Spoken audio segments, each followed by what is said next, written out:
Hey everybody, welcome into Folklore and Flourish. You're here today with Jane, and today is July 23rd.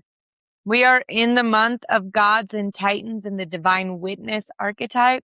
This week is all about the divine withdrawing. Yesterday we had the hiding god, and today we have the punishment. Our theme is divine judgment, and our lesson is that power corrects. Our 4 stories, we're going to see that through today, are Greek, Hindu, Abrahamic, and Andean folklore. Today, we have seen a number of gods or titans punished already this week, or within the past week. We've already seen that with some of the fallen gods and some of those trickster deities that got the punishment that, was coming to them, kind of. Anyways, the question for today is, what consequence do I face? So what is the consequence that I am facing? We're going to write one regret to name where action has met its rightful result. And the final thought for today is that we're going to accept consequence as instruction rather than condemnation. And I am hopefully going to get a new camera mount. It's all kind of jacked. As you can see, you got 2 different angles. We are out of our last one, finally just broke. We've had a number of mishaps and stuff happen with our thing, but now we're in the tech stuff. So hopefully I can get a new thing for the camera tomorrow. If not, you may not see me for a while, but I will still do some audio recordings and you'll still get the stories every single day, just as promised. But anyways, I will see you guys tomorrow. I hope you enjoy these 4 stories on the punishment and think about, what consequences do I face?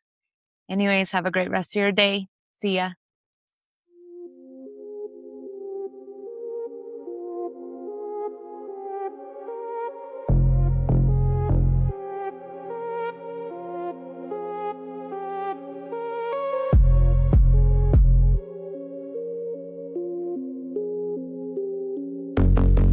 Before we begin, I want to take a moment to honor the cultures behind the stories we are about to explore. The tales shared here come from many peoples, lands, and traditions. I do not change these stories to fit modern expectations or to align with today's social standards. Instead, I present them as they were told, sometimes beautiful, sometimes harsh, sometimes challenging. We are not here to judge the past, but to understand it, to listen, to learn, and to honor the ancestors who carried these stories forward. We also share stories from various religious traditions. These are presented in their historical and spiritual context, with respect for their beliefs that they represent. Every culture deserves respect, context, and acknowledgement, and this space is dedicated to doing exactly that.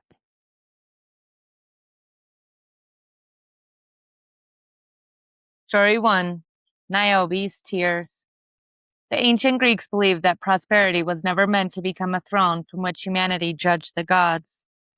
Among the proudest rulers of old was Niobe, queen of Thebes and daughter of Tantalus, whose own family already carried the heavy shadow of divine judgment. Yet Niobe's life seemed untouchable by misfortune. Her palace echoed with laughter, for she was blessed with 14 beautiful children, 7 sons and 7 daughters, whose health and joy became the envy of kingdoms. Everywhere she walked, people admired her fortune. Slowly, admiration became certainty, and certainty became pride. During a festival honoring the goddess Leto, mother of the divine twins Apollo and Artemis, Niobe stood before the gathered people and questioned why anyone should offer prayers to a goddess with only 2 children, when she herself possessed 14. She pointed toward her sons and daughters as living proof that she deserved greater honor than the immortal mother. Her words spread through the crowd like a cold wind. They were not merely boastful. They challenged the sacred order itself, placing mortal abundance above divine reverence. High upon Olympus, Leto heard the insult but answered with silence.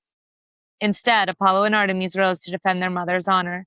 Apollo's arrow found Niobe's sons as they trained beneath the open sky, while Artemis' shaft struck down her daughters, where they fled in terror.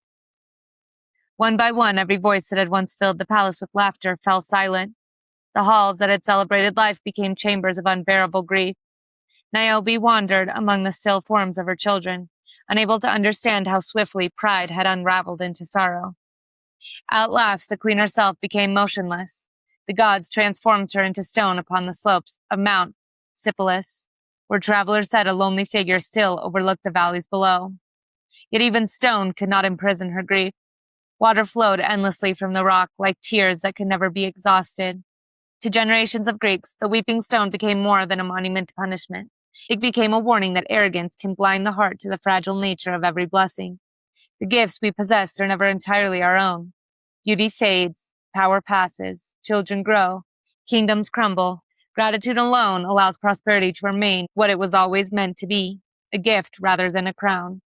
Niobe's tears therefore flowed not simply because she had been judged, but because she had finally understood the difference between possessing blessings and believing herself greater than the source from which all blessings ultimately come. Story 2. Ravana's Fall. Among the greatest kings remembered in Hindu tradition was Ravana, the mighty ruler of Lanka, whose brilliance rivaled that of sages and whose power inspired both admiration and fear. He was no ordinary monarch. Born with extraordinary intelligence, Ravana mastered the sacred Vedas, became a gifted musician whose song honored Shiva, and through severe years of meditation and self-discipline earned remarkable blessings from the creator god, Brahma. His devotion was so profound that legends tell of him offering even his own heads in sacrifice before receiving them back through divine grace. Armed with immense knowledge, unmatched strength, and celestial boons that made him nearly impossible to defeat, Ravana believed no force in heaven or earth could truly challenge him. Under his reign, Lanka became a city of astonishing beauty. Golden palaces shimmered beneath the tropical sun. Towering gates welcomed travelers from distant kingdoms. Wealth, learning, and craftsmanship flourished as few civilians had ever known. Yet the very gifts that had elevated Ravana slowly became the seed of his downfall. Confidence hardened into arrogance. Wisdom gave way to entitlement. He began to believe that power granted permission rather than responsibility. When he abducted Sita, the devoted wife of Rama, believing his strength placed him beyond the mortal law, Ravana crossed a boundary no king, however mighty, could ignore. Again and again he was urged to return her peacefully. His own brother, Vibhishana, pleaded with him. Wise counselors warned him. Omens appeared throughout Lanka. Yet Ravana refused every opportunity to change his course, convinced that destiny itself would bend before his will. Instead, destiny revealed something far greater. Rama crossed the sea with an army of devoted allies, building the great bridge to Lanka and confronting the king in a battle remembered as one of the most magnificent struggles in world mythology. Ravana fought with astonishing courage, displaying the full measure of his strength, learning, and mastery. Yet no blessing could shield him from the consequences of abandoning Dharma, the sacred order that sustains the universe. When Rama's final arrow struck its mark, Ravana fell not merely because a stronger warrior had appeared, but because even extraordinary power cannot endure once it is separated from righteousness. His magnificent kingdom survived only by passing into wiser hands, while Ravana himself became one of mythology's most enduring reminders that greatness without humility eventually turns against itself. Hindu tradition remembers him with remarkable complexity. He is honored as a brilliant scholar, an unparalleled devotee of Shiva, and one of the most formidable rulers ever imagined, yet also as a warning that knowledge, talent, and divine favor cannot replace moral integrity. The higher one rises, the more essential humility becomes. True power is never measured only by what one is capable of achieving, but by what one chooses not to do. Story 3. The Tower that Reached for Heaven. After the great flood had passed and the earth began to fill once more with new generations, humanity journeyed together until they settled upon the broad plains of Shinar, an ancient land remembered in the fertile valleys of Mesopotamia. There the people spoke one language. Every voice was understood. Every plan could be shared without confusion. United by remarkable skill and determination, they looked across the level horizon and imagined a future unlike any the world had yet known. They baked bricks from clay, hardened them in blazing kilns, and bound them together with bitumen until immense walls rose from the earth. Yet their greatest ambition was not merely to build a city. They resolved to construct a tower whose summit would reach into the heavens themselves. "Let us make a name for ourselves," they declared, believing their unity and ingenuity could overcome every earthly limit. Stone upon stone, the tower climbed ever higher. Day after day, its shadows stretched farther across the plain, while workers looked upward with growing confidence that nothing lay beyond their reach. To later generations, the structure came to resemble the towering ziggurats that dominated the great cities of ancient Mesopotamia, monuments linking earth and sky through human craftsmanship. But this tower was remembered as something more. It represented humanity's desire to secure greatness apart from the one who had first given life itself. According to the biblical account, the Lord looked upon the city and the tower its people were building. Their strength was undeniable. Their unity was extraordinary.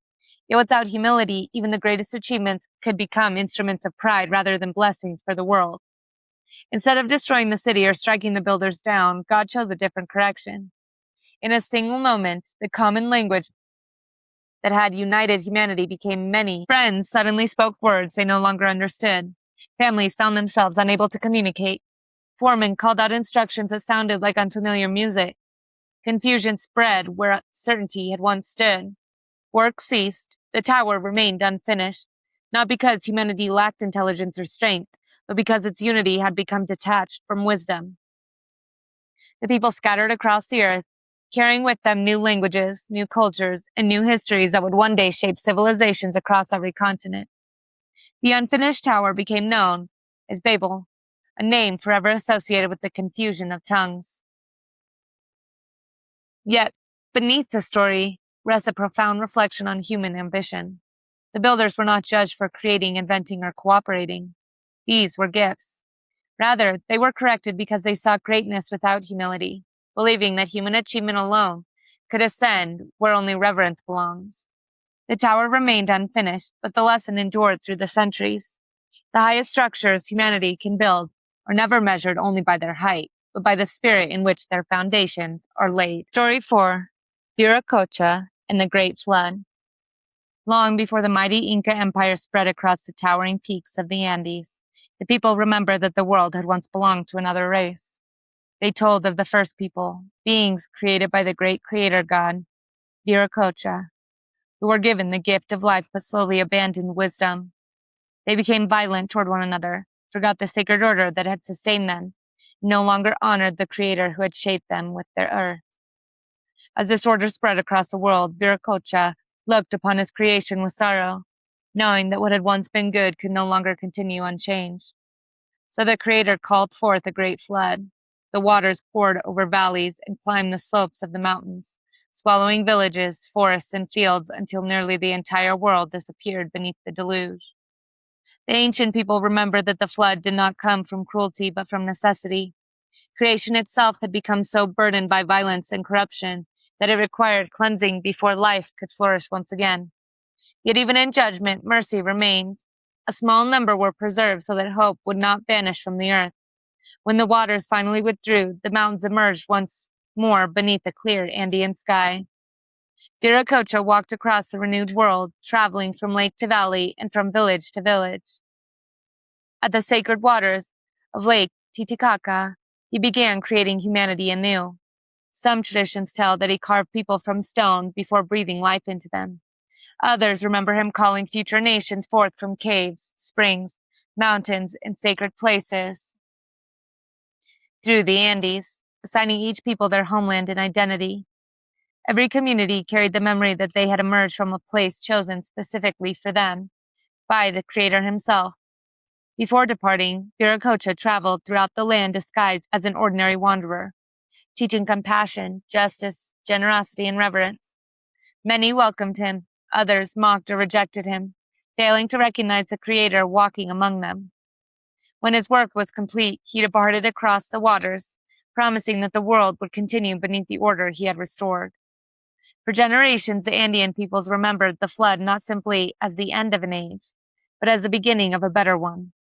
Creation had been washed clean, humanity had been given another opportunity, and the Creator had personally walked among his people to teach them how to live in harmony with one another and with the world he had renewed. Daily Thread for July 23rd. Yesterday, the oldest stories invited us to stand beneath a quiet sky and wonder why the divine no longer seemed as near as it once had. Today, they remind us that even when heaven grows silent, the moral order woven into creation does not disappear. The ancient Egyptians remembered Ra ascending into the heavens, yet the rising sun continues to proclaim that Ma'at, the sacred order of the universe, still endured. In today's stories, that same conviction echoes across civilizations.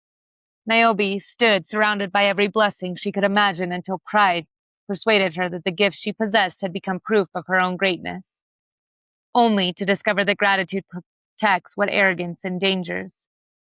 The mighty king Ravana ruled the kingdom of extraordinary beauty and wisdom. Yet when power became detached from Dharma, even his unmatched strength could not preserve the throne he refused to govern with humility. Upon the plains of Shinar, humanity joined together to raise the Tower of Babel. But a unity without reverence became ambition without wisdom, and the very language that had bound them together became the means by which they were scattered across the earth.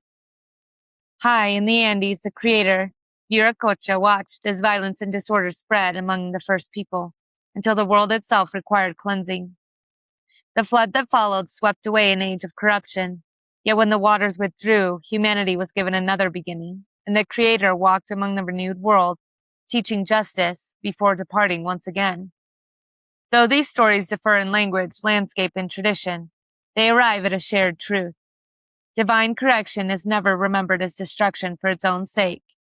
Its purpose is to restore what has been lost, to heal what has become distorted, and to make room for life to flourish again. The gardener prunes so that the tree may bear fruit. The physician removes disease so that the body may recover. The flood recedes so fresh ground can welcome new life. As tonight's fire settles into glowing embers, consider this. Have there been moments in my own life that felt like loss, only to reveal themselves later as necessary correction? What habits, ambitions, or certainties have I had to release so that something healthier could take root? The ancient storytellers remind us that while correction is seldom comfortable, its deepest purpose is restoration. Beyond every season of pruning lies the possibility of renewed growth, and beyond every storm waits the chance to begin again with greater wisdom than before.